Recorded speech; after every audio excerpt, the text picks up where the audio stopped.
Can we Okay. We're going to call this meeting to order, the South Bay City's Council of Government Legislative Briefing. And I'll turn it over to you, Jackie, as Executive Director.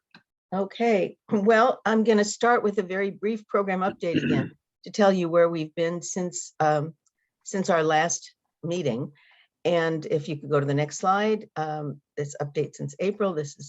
And these are all the subjects I'm going to cover very rapidly. So get your seatbelts on. Next slide. Okay, on the fiber network, we actually are, we really are a model for the state. I've been speaking all over with Zoom now. I've been invited to Northern California, Southern California, and even into other states to speak on panels.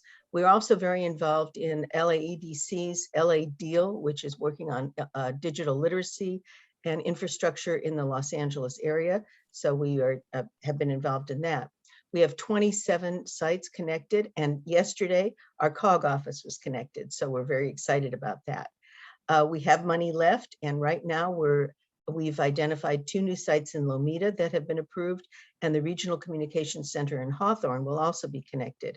And then we're very excited that Councilman Buscaino has come is getting LA City Council approval to connect San Pedro City Hall, I think San Pedro Community Center, and Wilmington Community Center. There's 3 sites in LA City. And we're now looking at applications. How can we make this, how can we provide better services, help cities provide better services, how you're going to store your data. And also we've put in some grants for neighborhood centers where we can provide technical services to residents, as well as workforce training, since we're connected to the Workforce Investment Board, and a lot of other activities in a neighborhood center that would also include charging stations for slow speed vehicles. So we're combining all of our sustainability initiatives in this. And next slide. Just a reminder, the network is a ring with laterals off to the city halls. And this is how it's being, the ring is all built out.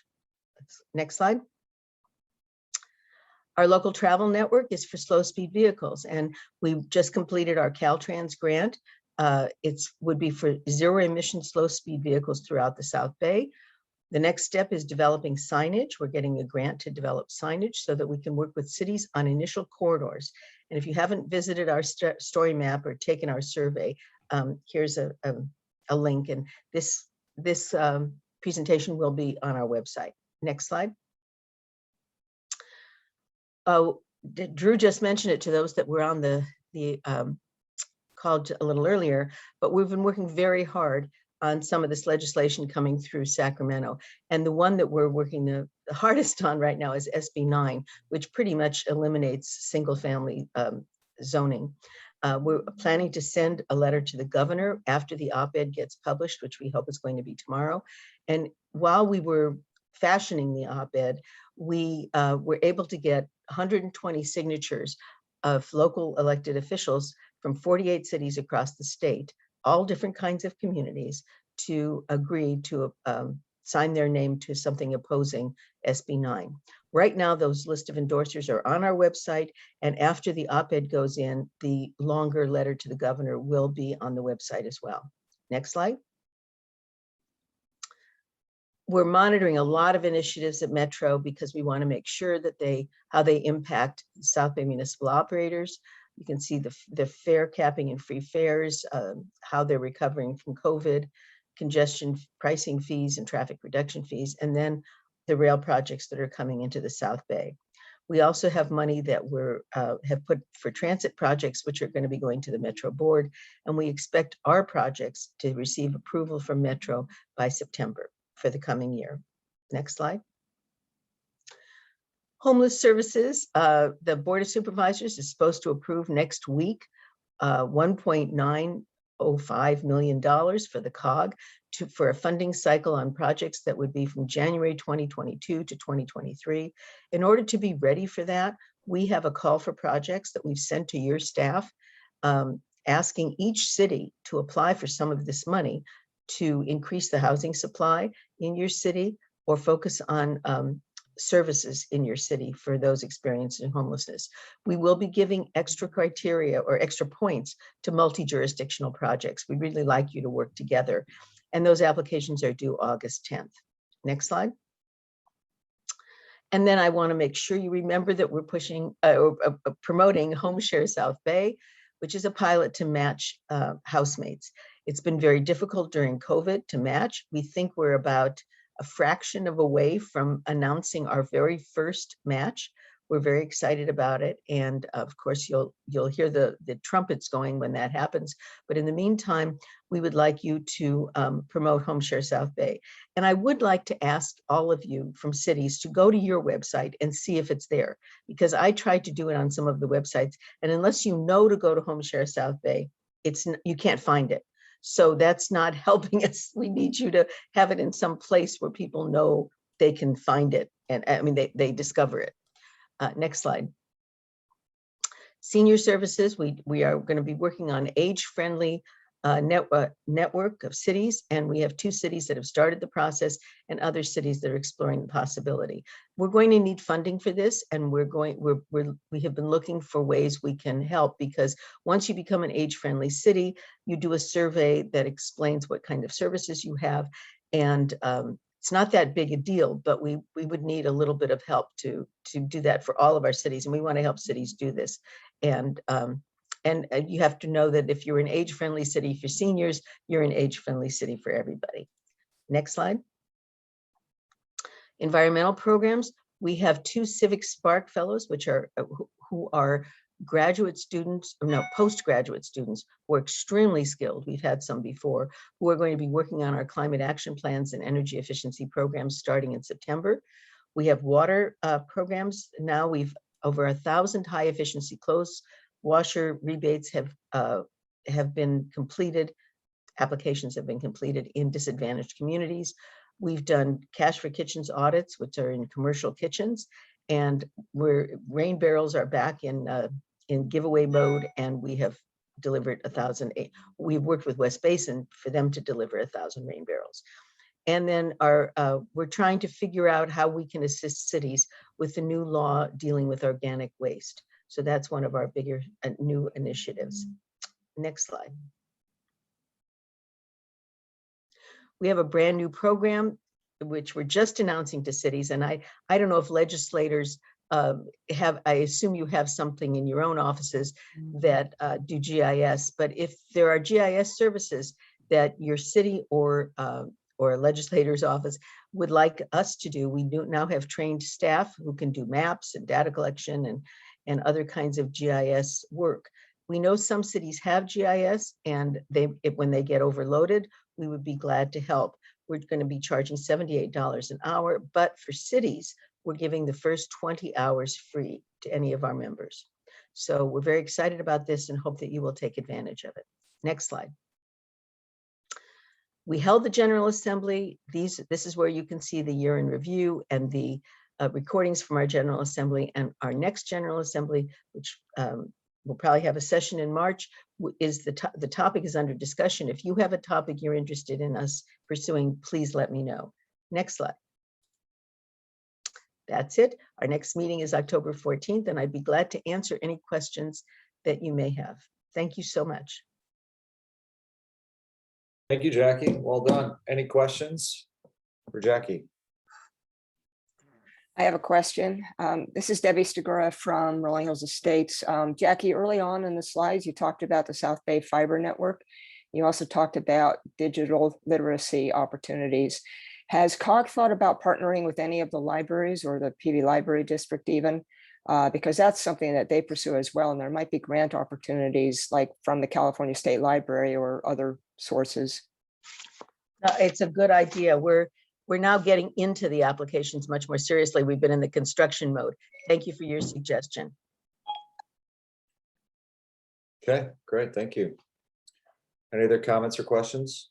Oh, Jackie, did you say you're going to share this deck with the Yes. city? Well, it should be, we can share it and it should be up on our website. Okay, great. I had one question about that offline. Okay, thanks for that. So we also have city issues identified for discussion and dialogue. Jackie, are you running with that? No, the idea is, does anybody want to make sure that they identify, besides housing, which I think is a big issue for all of us, are there any issues that anybody wants to identify to ask the legislators or the legislative representatives to address? Any thoughts? Yeah. Then we can go, if nobody has something I right don't now. see any, yeah, I don't see any hands up. I'm just kind of scanning the Okay, couple pages here. Yeah, no hands up. okay, then we can go on. Okay, well, we're lucky to have Congressmember Ted Lieu here, so I'm going to turn it over to Ted for his update. Thank you for being here, Congressman. Thank you, Chair Boyles, and to your board for your public service. Thank you, Jackie, for your leadership. I'm going to give you an update on legislation in Washington, D.C., and then answer any questions that you may have. As all of you know, the American Rescue Plan became law earlier this year. That plan had 4 basic goals. The first was to get shots into arms, to get kids back into schools, people into jobs, and cash into pockets. It has met those goals. Since January 20th, over 3 million jobs have been created. Unemployment claims have basically been cut in half, and we see America now on the road to recovery. At the same time, we want to make sure that local governments were able to get funding to deal with the pandemic that you all had to go through. So there was funding for both local governments as well as local school districts. And we also have put in the child tax credit, which is basically a refund of taxes for families who have children. That should be hitting people's bank accounts starting later this month. We also know we still have to recover the millions of jobs that were lost during the pandemic. So now we're working on the American Jobs Plan. There is basically 2 proposals going through. One is a bipartisan proposal that the US Senate is working on. That would require 60 votes or more to pass. And then there's a second proposal, which will go through the budget reconciliation process that will only require a majority vote. There is no linkage between the 2 proposals, according to President Biden. They're being separately and independently worked on. The proposal that's going through budget reconciliation will be, as my understanding of it, it's going to be a combination of the American Families Plan and the American Jobs Plan. So the American Jobs Plan is focused very heavily on jobs, such as workforce training. It also has funding there for jobs for elder care and other programs. The American Families Plan is focused on healthcare and education, and also making the child tax credit permanent. So for example, the American Families Plan will have funding for 2 years of free community college. We also know that multiple studies reports show that the most impact you can have on a human being's life is under the age of 5. So the American Families Plan also has funding to provide universal preschool for children ages 3 and 4. It also has funding in there to expand healthcare access as well. So those are basically the 2 major bills we're working on in Congress. And then locally, let me explain something about congressionally directed investments, also known as earmarks. So we've worked with many of your offices to get projects that are important to you into these various bills. There's basically 2 different vehicles that could be sort of confusing. So one is the standard appropriations process, and that happens every year, and we can put requests in there to get specific projects funded. Separate from that, there is also the Surface Transportation Infrastructure Act, and that is a very transportation-focused bill that has already been passed and gone through committee. We were able to get 5 projects into that bill. It's not always within our control which projects get selected by the committee, but one of the projects was capacity enhancement at the intersection of Pacific Coast Highway and Crenshaw Boulevard in Torrance for about $650,000. So that's good. And we have other projects in there as well. The ones for the appropriations, which we've worked with many of you, that has not yet been decided. And we'll know in a couple months which of those projects sort of make it into the various bills. So with that update, happy to answer any questions you may have. And thanks so much for having me on. Thank you so much, Congressman. And would you mind putting it back in the gallery view, who's ever controlling that, so I can scan the audience and see if people have their hands up? Okay. All right, any comments or questions for the congressman? I'm not seeing any. Okay. Going once, going twice. Okay. Wait, John has his hand up. Oh, he does. Thank you. It's so hard to see Jackie because I only see one Yeah. person at a time. Let me Oh, change. you've got at the top of Oh, there we your, go. I got it. I got it. You Okay, have a I've been on taker Zoom here. for the last 18 months. John, go ahead, please. Thank you so much. So Congressman, thanks for being here this morning. Just to be clear, what you said, there's two plans that potentially go through budget reconciliation. One is the American Jobs and one's the family plan. And I understand the total cost of those is close to 4 trillion. Is that correct? Depending on what makes it into sort of that, whatever combination bill that is correct. So the difference is, unlike their American Rescue Plan, which is designed to immediately get America back on track, these two plans are going to be paid for. And so whatever that cost is, there will be pay for that cost. So a lot of that cost and the program that make it in will be driven by what is agreed upon for what will pay for those plans. And that was my question. How do we as Americans pay for that? So I don't want to make it too confusing. So for the bipartisan infrastructure plan, the press has put out some of the pay fors. So some of it would be increased IRS enforcement. You've got, I think there's like 9 or 10 different ones, none of which raise taxes. The one for the American Families Plan, American Jobs Plan, the Biden administration has put out that they would like to increase the corporate tax rate. As all of you know, prior to their tax law that was passed a few years ago, the corporate tax rate was at 35%, and that dropped down to 21%. The Biden administration would like to raise it back to the middle of that, which would be 28%. So that is one of the more significant pay fors that they put out there. The pay fors have not all been agreed upon yet. Okay. But you generally support that, the raise of the corporate tax back to 28%? I would support that, yes. Okay, thank you. Thank you, Councilmember. All right, and then we've got Councilmember Stigura. I think Jackie had her hand up before me. that's okay.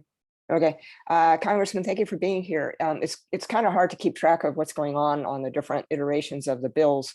Where or do any of the climate change provisions survive so far in the infrastructure bill? Anything to ameliorate climate change?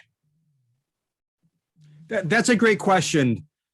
So there's two ways to address climate change through infrastructure. One is through straight up funding. So if you would, example, were to fund more projects related to wind energy or solar and so on, that's a way to address climate change. Another is to put in policy changes. That is somewhat harder to do because many policy changes are disallowed in the reconciliation process. So a lot of it just sort of depends on what this very powerful Senate parliamentarian happens to decide fits within the rules or not. It is an arcane and mysterious process. I don't pretend to understand it. I wouldn't be able to explain it to you, but my general understanding is harder to get policy changes in than to do basically straight up funding for climate related projects. Does that make sense? Yes, thank you. Hey, thanks. And Jackie.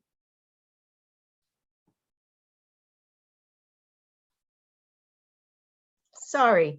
I guess I wanted to ask a question about how you're all getting along. I mean, it's been years since you all went out to dinner and in a bipartisan fashion, but is it truly as stark where there's, even within your working relationship, you're not really talking across party lines? That's a great question with a very complicated answer. So I'm gonna give you three thoughts on that. Before I went to Congress, I thought, oh, they just fight a lot. Now that I'm in Congress, it's true we fight a lot. It's also true we get a lot of things done. and you don't know about it because it doesn't sell newspapers or TV ads, right? We don't read newspaper articles about planes that land. So on any given week that we're in session, there's always bills being passed, many of them bipartisan, that end up, being signed by the President of the United States, and you're really not going to know about that. So that still continues to happen. So I'll give you an example. I had a recent bill signed by President Biden that assisted the West Los Angeles VA with homelessness. It basically said, hey, for any fraud lawsuits that the West LA VA wins, that money can be sent right back to West LA VA to deal with homelessness issues. It also made some adjustments to long-term leases to make it easier to work with developers. That had bipartisan support in both houses, signed by president, but you're not going to see it on TV, right? Because it doesn't sort of sell TV ads. So that so happens.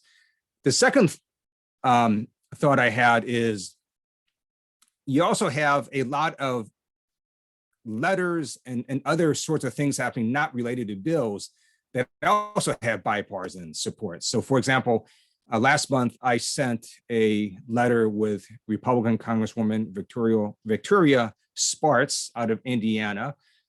It was the FBI director because we were reading media reports that the FBI was basically trolling through the NSA database without a warrant and getting private information on Americans that normally they would need a warrant for. And so we're like, hey, please stop doing this and tell us how you're going to train your folks to make sure they don't do this in the future. So that still happens. And the third thought is there is a difference, at least with some members of the Republican caucus from a few years ago. So I also served in the California state legislature. I worked on bipartisan basis with Republicans all the time.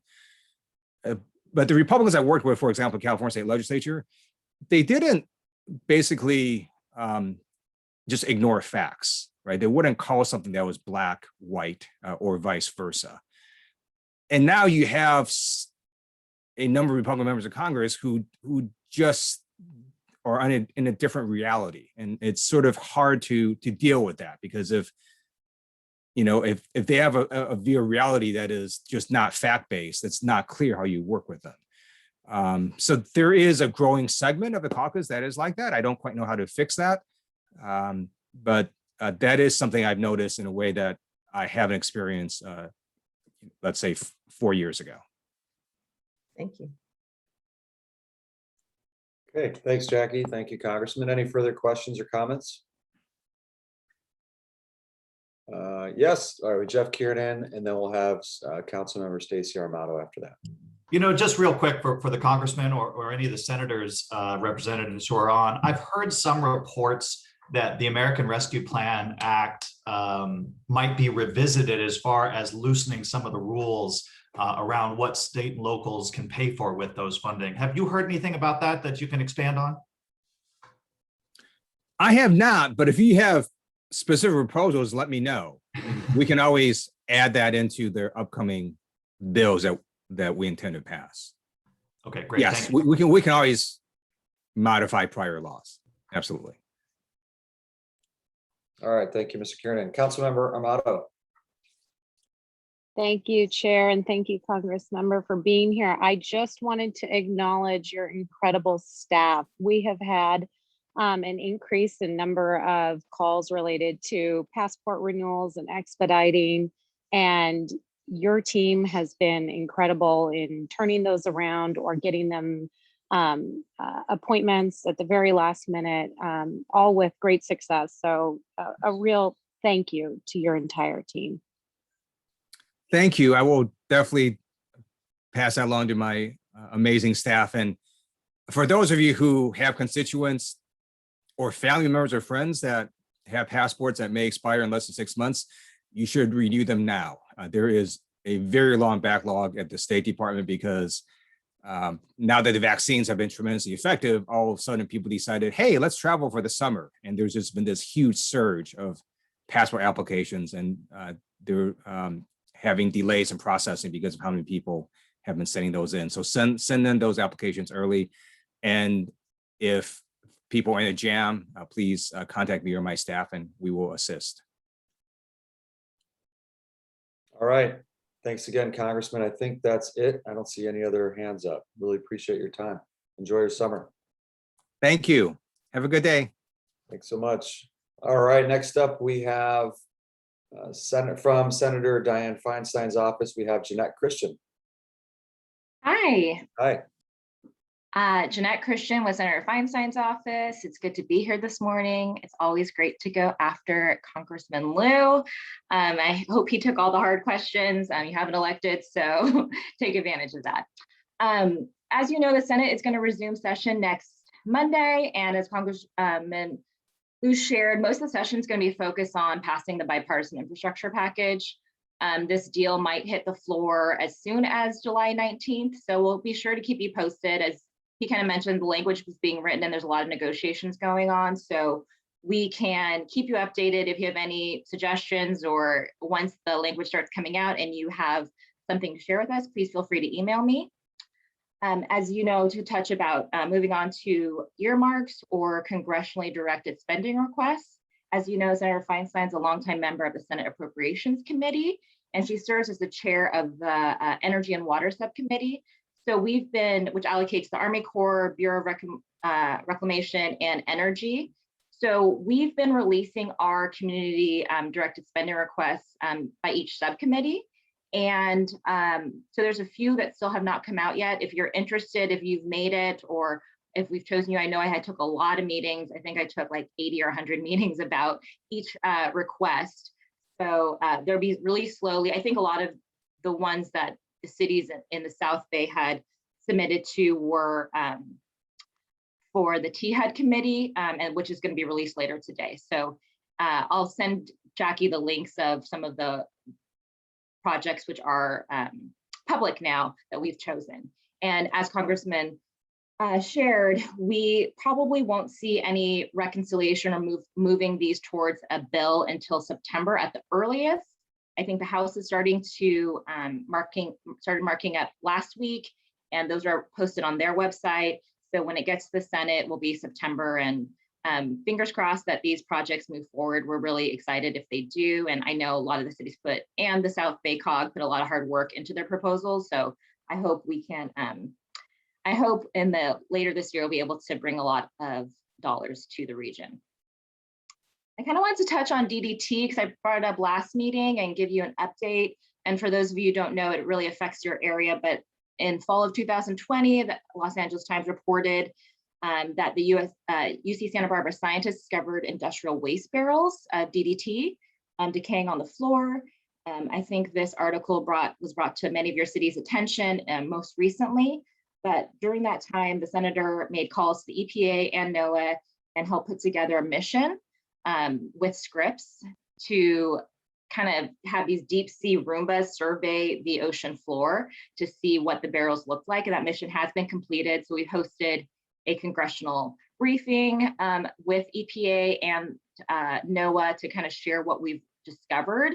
And that was we've only surveyed one of the 12 known dumping sites. And this is a very more complicated process. So I have a 2-pager that I'm gonna put in the chat box and send to Jackie if you guys have any questions. But basically, there's obviously more work to be done. And we're doing that through the appropriations process, the budget reconciliation process, and even the congressional earmark process to make sure that we can continue to survey and then figure out what to do with the DDT lace barrels on the ocean floor. I know this affects our coast, affects all of us, it affects marine life, and it's something really important to the senator. So we've been hosting interagency calls, we've been hosting stakeholder calls. If any of you are interested in more information, please feel free to reach out because it can get a little wonky and it's a very, deep sea ocean science is not my specialty, but I've definitely learned a lot about it. So happy to have another conversation with anybody. And moving on, we've introduced a few new bills in the last few months. The Wildlife Emergency Act, which strengthens federal wildland firefighting capabilities. This also helps fix the firefighter pay gap that happens between federal and state firefighters. It's a really, obviously in California, wildfires are a huge issue, and the senator is kind of putting all her resources to making sure that we have the best capabilities in the state to ensure that we can always fight these fires that are unfortunately year-round now because of climate change. And I was going to share that we also helped pass the West LA VA Leasing Act, which Congressman Liu kind of talked about, that really helps the West LA be able to garner their lease funds in order to help homeless veterans. So we were really happy to pass that and have it enacted. And it was a bipartisan bill, obviously, and Biden signed it. And we're just really thankful to be working in a bipartisan manner in this season. So if you have any questions, be happy to answer. Any comments or questions? I don't think so. All right. Thank you, Jeanette. Great, thanks. Yeah, appreciate you being on. Okay, do we have anyone, Jackie, from Senator Padilla's office? Not at this time? I don't know. Is anybody here from Senator Padilla's office? The person on the agenda is not here yet. But I don't see anybody else. Okay, let's move on to, we do have someone from Congress member Nanette Barragon's office, right? Sean, Kearns? yes, Sean Kearns is here. Okay. Sean, would you like to go next?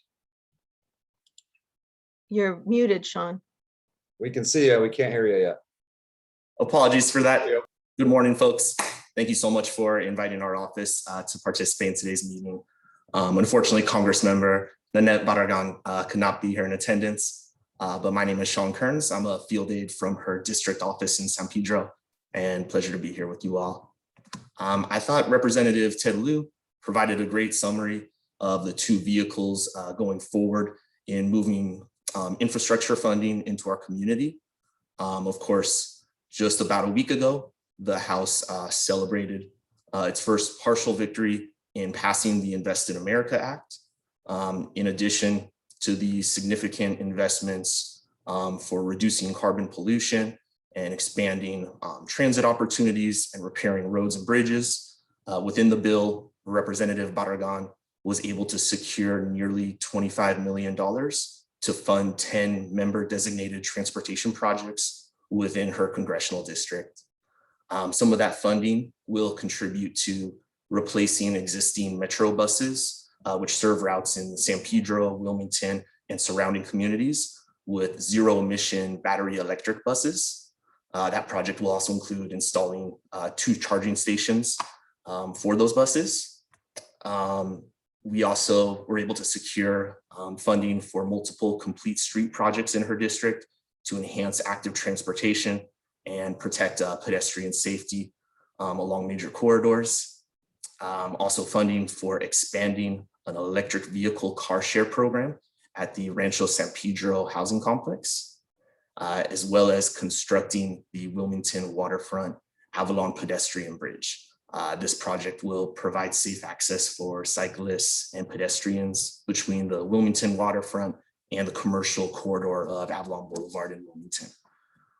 Again, there were a few other projects that were also included in there, although I think they are outside of the South Bay COG area. The bill also included Representative Barragon's Outdoors for All Act, which would expand outdoor recreational opportunities in urban and low-income cities. Additionally, Representative Barragon was able to include an amendment which will study the financial status of water systems which are servicing disadvantaged and environmental justice communities. Within our district, we recently had a local water system, a smaller one that did not have the financial stability to provide clean, affordable water. Unfortunately, tragically, really, residents were receiving brown tap water. So we know that there's the need to look into these water systems and find exactly what is needed, extra federal funding for sure, but what other services could help repair them to properly serve their constituency. Again, the Invest in America Act passed in the House last week, and Rep. DeFazio, who introduced the bill, is requesting for the Senate to vote on it by October 1st. Last month, Representative Barragon also introduced the Triumph for New Moms Act. This is a bipartisan bill that would create a federal task force on maternal mental health. The study would be used to identify, evaluate, and recommend changes to improve the overall federal response to maternal mental health conditions. And then also, as was mentioned earlier, there has been a just significant increase in constituents who are having challenges receiving their passports, renewal, applying for new passports. And so recently, Representative Barragan requested for the Postmaster General to host 2 passport fairs within her district to provide direct services to constituents so that they're able to secure their passports in a timely manner. And we requested for one of the passport fairs to be held in Wilmington. With that, if anybody has any questions, glad to answer them.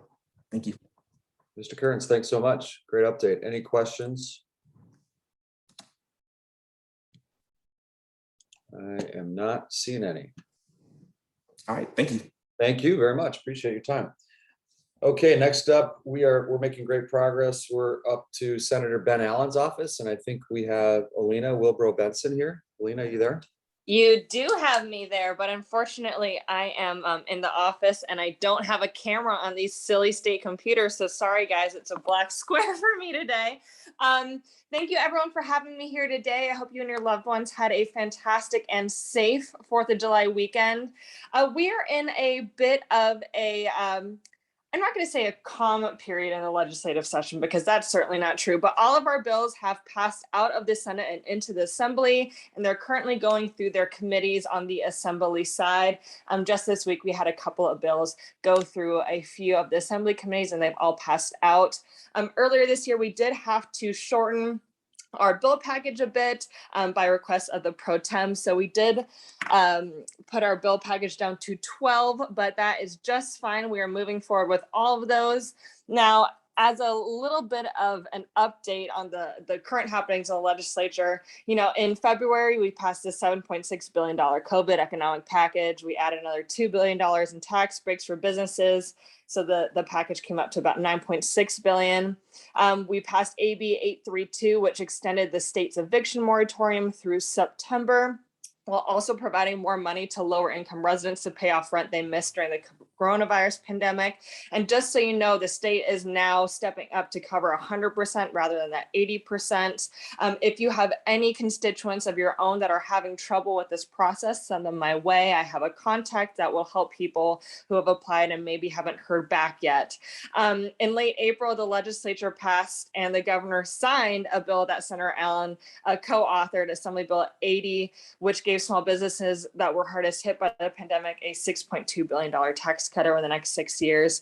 And then, of course, we crafted a state budget that brings the total pandemic-related economic relief provided to a historic $14.7 billion for families, small businesses, cultural and arts institutions. And that translates to about $400 million in funding for the creative arts sector, which is really unprecedented. As I'm sure many of you know, Senator Allen chairs the Arts Committee. And so that was a big, that was something that we really advocated for because many people often forget about those institutions. Now, Senator Allen also voted to build up the largest ever commitment to addressing chronic homelessness, and that's going to include $12 billion in new funding over the next 2 years. And that includes $1 billion per year in flexible funding for local cities and counties to decide what programs are most effective for their own jurisdiction, giving some of that local control back.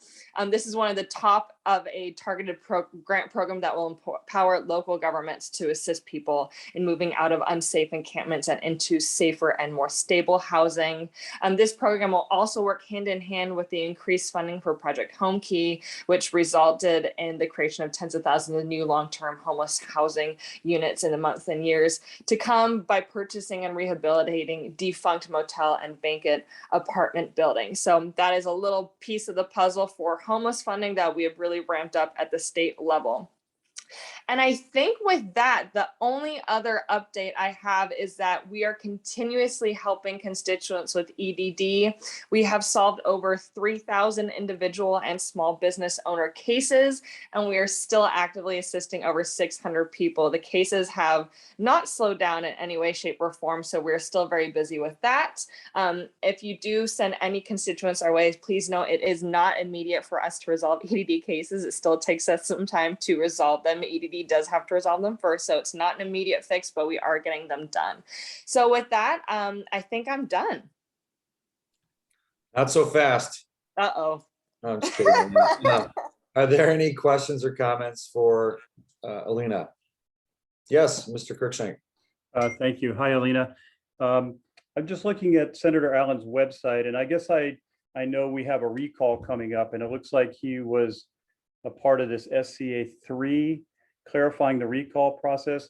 Can I ask why the senator is so involved with changing the recall process at this time? So actually that did not stem from the current recall that's happening. That kind of interest came with the recall of Josh Newman in Orange County. Okay, so he So has they're not been not involved related. with the current governor's recall. This was intended as a reaction to the recall of Josh Newman. It wasn't intended for the governor in particular. No. Okay, got it. Thank you. Mm-hmm. Thanks, council member. Any other questions or comments? I don't think so. Okay, Alina, thanks so much. Thanks for going on. Thank you. early. Have a great rest of the summer. Okay, Yeah. Jackie, thank you so much, Jackie. Do we have, We have Kobe Bridges from Al Marisucci's office. excellent. Okay. Cody, welcome. Thanks for being here. Thanks, Mayor Boyle. Thanks, Jackie. Olena did a great job in offering a state update. So I'm just going to run through a few of the eight bills that we still have alive in the Senate. The first one is AB 279. This one prohibits the sale of intermediate care and skilled nursing facilities during a state of emergency. The reason for this bill is that there's an ICF up in Boyle Heights that is in danger of being sold and being closed right now. The impact of this district is that it specifically serves Japanese Americans and is the only facility in the state that provides culturally sensitive care and bilingual health care to JAs. So this is a bill that Assemblymember Marisucci has co-sponsored with Assemblymember Miguel Santiago, who represents Boyle Heights. This bill passed the Senate Health Committee and is currently in Senate approach. The next bill is AB 538. This bill you are all very familiar with. It establishes an aerospace commission. It is currently in the suspense file. This is also a bill that the COG did support. AB 557, the Hate Crimes Prevention Hotline. This bill was inspired because of the 100% increase of hate crimes against APIs in the last year and an 87% increase in hate crimes against Blacks. This would require the DOJ to provide grants to community-based organizations and local governments to operate a hotline for reporting of hate crimes. This bill passed the Senate Public Safety Committee and is currently in approach. And one more bill, AB 1395, the Climate Crisis Act. This declared a policy to achieve net zero greenhouse gas emissions and reduce to 90% of 1990 levels by 2045. This is currently in the Senate EQ committee. And lastly, ACA 7, you're all familiar with. This would prevent local government, or this would protect local control in land use and zoning. This is, as you all know, an uphill battle, and we're still fighting the battle. And I'm open to any questions. Great. Thank you so much, Cody. Any questions? Yes, Jackie. I just want to say how much we appreciate ACA 7. And we didn't say this to all the other representatives, but obviously we're working very hard to defeat SB 9 and SB 10. And we hope that the legislative representatives here today take that message back to the legislators. Absolutely. Absolutely, Jackie. All right. Thanks so much, Cody. And the one on 538, I don't see any of the questions, so I'll just ask Cody. The Sure. aerospace bill, it's in suspense. Can you give us a little more context there? On that one? We're still facing the same issue that we've had for the past few years, and that's the battle of who's going to be funding this commission, and trying to find the funding in the private sector, and maybe matching funds with the public sector. But we are looking for a good funding solution for that still, and that's why it's in suspense. Got it. Anything we can do to help in El Segundo with the aerospace presence, we'd be happy to do. Appreciate that. Yeah. Okay. Yeah, maybe that's the Assembly Member's District Director, Melissa Hermoso, is running that bill, and maybe I'll connect you with her to discuss, to have a conversation about this. Because we just stood up an EDC Economic Development Corps. Previously, we had an Economic Development Advisory Council that was council appointed that I served on before I was on council. And you've got a lot of representatives from Aerospace Corp beyond me, Dr. Patrick Sunshang, et cetera. So that could be a good forum too. Absolutely. And we've actually faced a little bit of resistance in finding private sector funding. So this would be very helpful. Okay, great. Any other questions for Cody? All right. Thanks so much for being on. Absolutely. Thank you, Rose. Right on. All right. Let's see. Now, Jackie, who's next? You said we have another representative on. Yes, Stefano Padilla is speaking for Mike Gibson, Assemblyman Mike Gibson's office. Excellent. Okay. Stefano, are you here? Hi, good morning, Jackie. This is Stefano. I'm with South Coast AQMD, not with the Assemblyman Gibson's office. Sorry. No worries. I don't show any other. We're early on the agenda. These agendas are Yeah, impossible. would it be possible to go, Jeff, would you mind going early? That way, if we've got other reps that come on board, we can go to them later. Absolutely. I didn't have much of a lengthy update today. I wanted to flag for most of you who received the LA County Division newsletter that went out during this meeting. Just a few minutes ago, I was furiously typing away and trying to make sure that got out before the weekend. I wanted to bring up a couple bills today in the legislature. AB 1401 Friedman, that would essentially zero out parking requirements within 1/2 mile of a major transit stop, is up in committee today. I know the COG is opposed to that, and we could use some help from your contract lobbyists if you have it on that committee hearing. SB 556 Dodd is now moving over to appropriations. Yesterday, Inglewood Mayor James Butts was one of the lead witnesses in opposition. I don't see him on here, but I wanted to thank him for his testimony, and that we put a piece of his quote in the LA Division newsletter toward the bottom in our bill list as well. That is the one that really gives away all of your power poles, all of your infrastructure for the telecom companies to come in and put in that telecom wireless equipment. Also in committee today, AB 989, that's the Housing Accountability Committee by Assemblymember Gabriel. We are opposed to that, as is the COG. That was recently amended, so if your city has submitted a letter and the COG has submitted a letter, you will have to update your letter on that bill. Other than that, I would just sort of call your attention to our installation for our division is going to be in person in Calabasas on August the 5th. And then, of course, for our legislative advocacy, all of our lobbyists in Sacramento will be participating in a webinar. I'm trying to find the date here. Oh, here it is. On July 22nd at 9 a.m.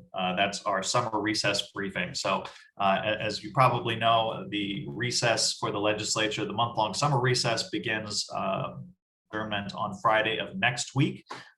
So we're expecting many of the legislators to be in the district and out at a lot of meetings, and we hope that you will continue to talk about SB 9 and all of these other bills that are real priorities for your cities. I'm happy to answer any questions, but I didn't have much prepared this morning. Okay, thank you, Mr. Kiernan. Any questions for Jeff? Yes, Mr. Mitnick, El Segundo City Manager. Good morning. Good morning. Jeff, could you share with us the latest on AB 500? Remind me what that is.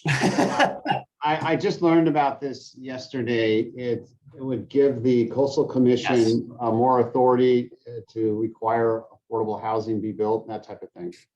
Yes, absolutely. We have the Cal Cities has been opposed to that.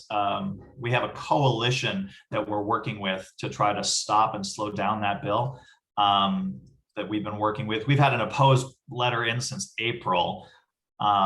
It's not going well as far as the opposed. I don't know if the COG is opposed to it, but it is something that we want to probably ramp up on. There was just 20 no votes when it left the assembly in May, and that's not going to be enough to really slow it down. So it is currently headed back to what is essentially the Senate local government, Senate Gov and Finance. It actually is up today in Senate Gov and Finance upon adjournment of the session. So I'll try to take a look and see how that committee is going for us. But again, one we definitely could use your help on. I'm happy to put a link to our sample letter if cities, or excuse me, our letter if cities want to take a look at that. Jeff, that's the one. Is that the one, Scott and Jeff, that would allow additional housing units within the local coastal plan? Or what's the link? What's the premise of that? They've tried to do this in the past too. It really helps put the Coastal Commission's fingers in housing a lot more than it has ever been in the past, and sort of charges them with working housing in the coastal zone. That's not something that we thought was intended in the original creation of the Coastal Commission. So seeing that expansion of their authority, they've been doing this already without the legislation to really back it up. So seeing them continue to put information into law about giving the Coastal Commission authority over housing is something that we've opposed for a few years in a row now.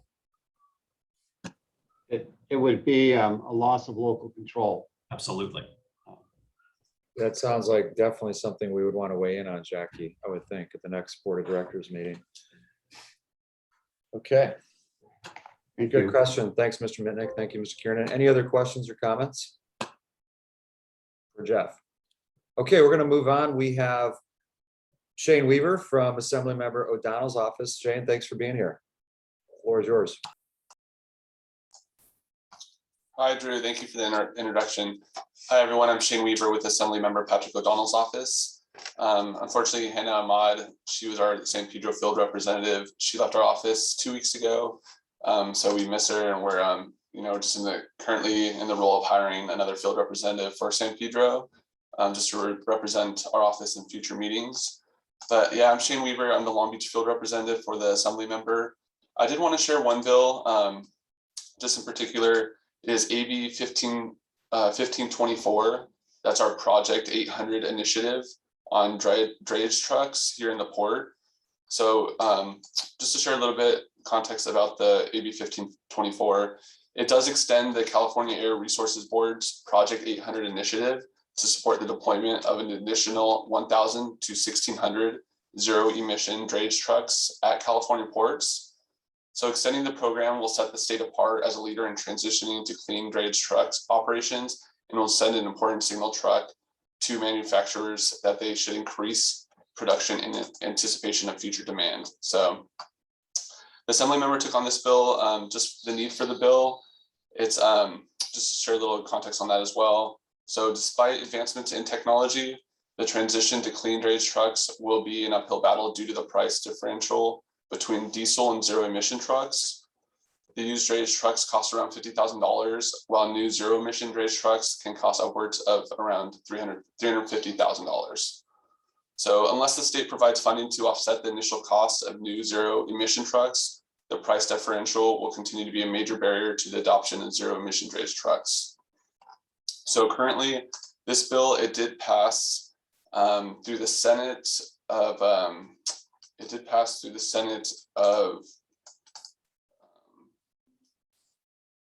sorry, I just want to make sure I double check. So Senate, the Environmental Quality Committee, it did pass that earlier this last week.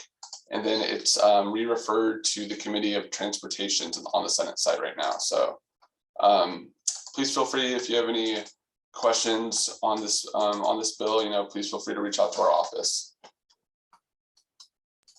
Okay. Thank you, Mr. Weaver. Any questions? Thank you, Drew. Doesn't look like it. Okay, Jackie, what do we have next? Now, we don't have, I don't think we have any legislative office on, and there's a question in the chat from Julie Tran from the Board of Realtors about SB 679. And I know we've discussed it. That's the, I think Conlager's Housing Trust Fund. I don't know that we have a position. David, correct me if I'm wrong. And I don't know, Julie, if you wanted to say anything about it.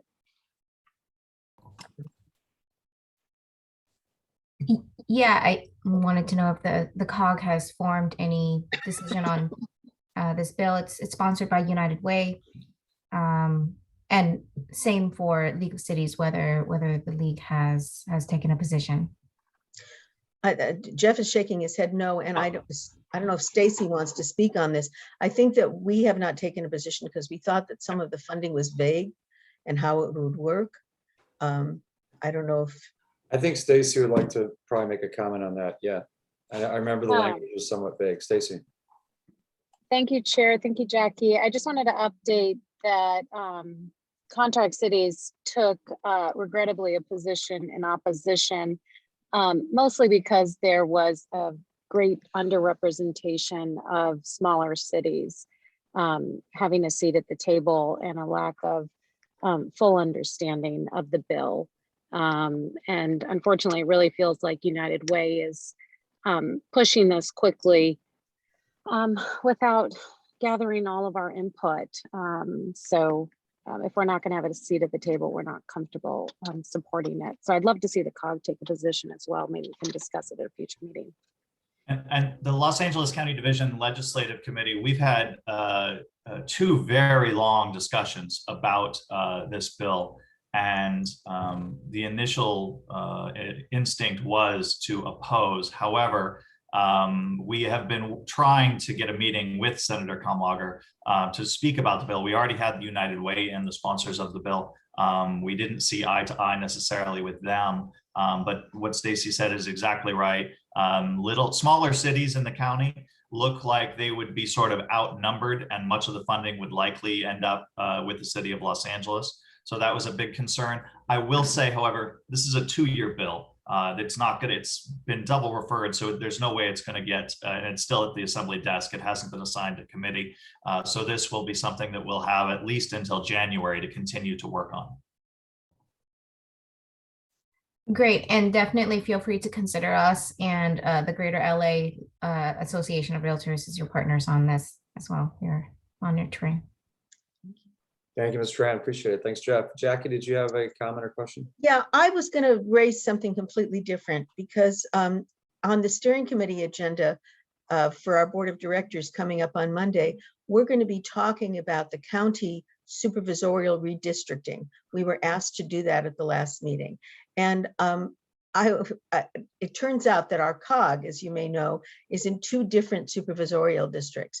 And I was wondering if anybody on the call wanted to discuss that or make any suggestions, or were you, is anybody planning to make any, deliver any testimony to the County Redistricting Commission? So I guess I'm opening it up for, does anybody have any thoughts on this? Yeah, Councilmember Zuckerman, please. Yeah, Jackie, would it be possible to quickly let us know how that split is happening, where the boundary is, what cities are in and out? Oh, well, currently, the way the supervisorial districts are, the cities of, it would be Carson, Gardena, Hawthorne, Lawndale, and Inglewood are in, and I don't know if part of El Segundo. I don't know if El Segundo's not El split. Segundo's with Tom. Okay, then those cities are all in Supervisor Mitchell's district. And the other cities are in Supervisor Hahn's district. So there was a question as to whether we should try to see if we can get the COG all in one district, although, you know, the districts are much huger than that. So. But there is talk about them changing pretty considerably, Yeah. correct? So, I actually haven't been following this, and I didn't know if anybody on the call had more information about it.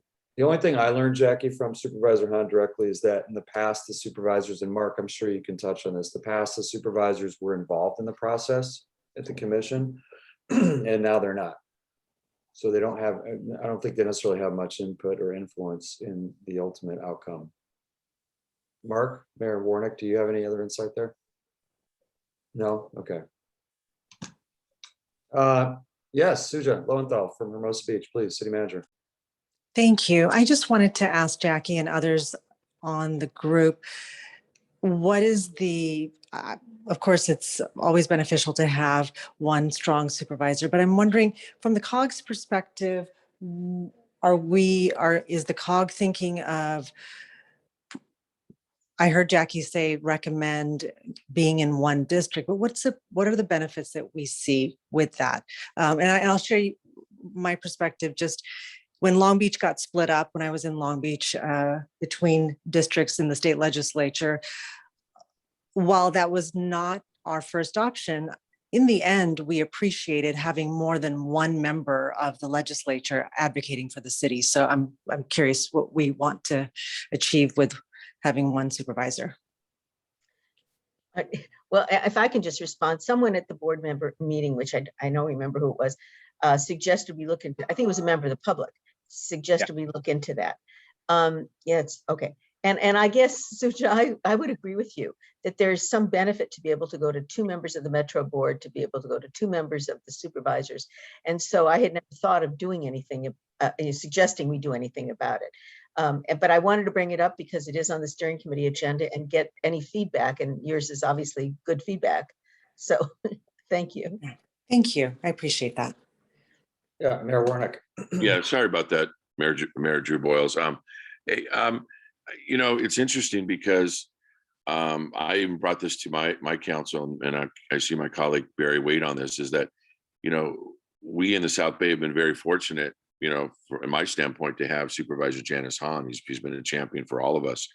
That could change. I mean, that could very well change. And I believe the meeting itself for redistricting in our area is in August. I don't have an actual date, but I know that we need to, as a South Bay COG, come together to either way. Are we going to stay, you know, want to keep that, or we could, you know, be redistrict and have a new supervisor, and that could be the fifth supervisor district, which is going to be a new supervisor. It could be, you know, my hope it's Lindsay Horvath, but you didn't hear me say that. But I mean, it could be a brand new supervisor. And here we have this relationship, a great relationship with Supervisor Hahn. Not that we wouldn't have that good relationship with the new supervisor, but I mean, it's a game changer for our area. It really is. So, I mean, I would really, you know, strongly ask that we do something as a COG, or at least individual cities, you know, state why you want to, you know, keep Supervisor Hahn, or why you want to stay together. But it'd be great to keep the South Bay as one. And not split, you know, down the middle somewhere.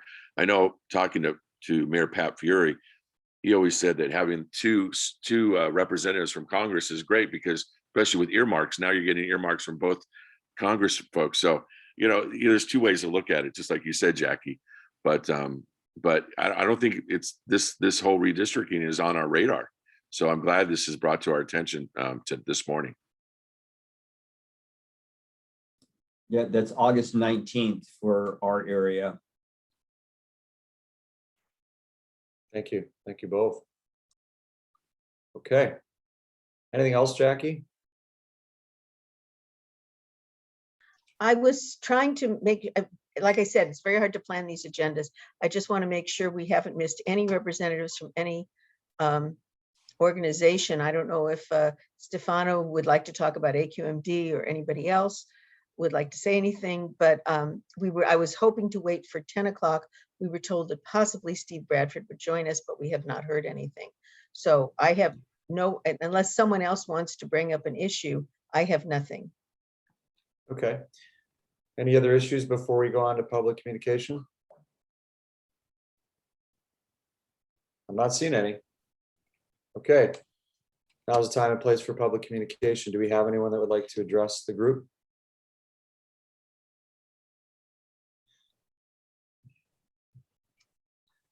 No? Okay. I just wanted on the record that we had on average 50 people here and we're 40 minutes early. So I just saved you all 2,000 minutes. You can thank me later.